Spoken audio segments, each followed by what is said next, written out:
ಈ ನನ್ನ ಮಗಳು ಎಂತ ಚಂದದಾಳ ಚಂದದಾಳ ಚಂದ ಯಾಕ ಮನ್ ಫಂಕ್ಷನ್ಗೆ ಇದೆಲ್ಲ ಸೀರೆ ಎಂತ ಚಲೋ ಕೊಟ್ರ ಅವ್ರು. ಅಯ್ಯ ನನಗೂ ಜಾಕೆಟ್ ಪೀಸು ಎಂತ ಚಂದ ಕೊಟ್ರ.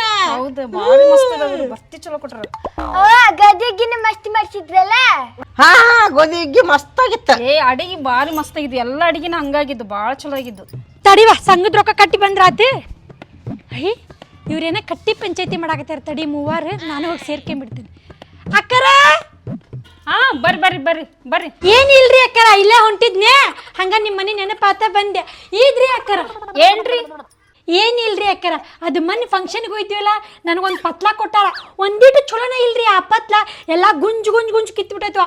ನನ್ನ ಮಗಳು ಮದ್ವೆಯಾಗ ನಾನು ಒಬ್ಬೊಬ್ರಿಗೆ 500 ರೂಪಾಯಿ ಸೀರೆ ಕೊಡ್ತಿದ್ದೆ, ಇವ್ರೇನೇವ 150 ರೂಪಾಯಿ ಸೀರೆ ಕೊಟ್ಟಾರ. ತೀರ ಯವ್ವ ಹೋಗ ಯವ್ವ, ಅದೇನ ಅಂತಾರಲ್ಲ ಮದ್ವೆಯಾಗ ಪದ್ಧತಿ ಸೀರೆ ಕುತ್ಕೊಂಡು ಉಂಡು ಸೀರೆ ಉಟ್ಕೊಂಡು ಬಂದಿದಿ, ಇಲ್ಲಿಗೆ ಬಂದಾಗ ಹಂಗಾಗೈತಿ ಹಿಂಗಾಗೈತಿ ಅಂತಿದಾಗ ಎಲ್ಲ ಆಗೈತಿ, ಈಗೇ ನಡ್ಸಂತೀವಿ ಹೋಗು.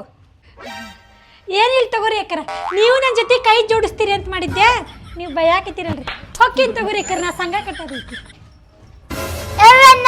ಹೆಂಗಂತಲ್ಲ ನನ್ ಮುಂದೆ 4 ಪ್ಲೇಟ್ ಗದ್ದೆಗೆ ತಿಂದು ಮತ್ತಿಂಗಂತಲ್ಲ ಅದಕ್ಕೆ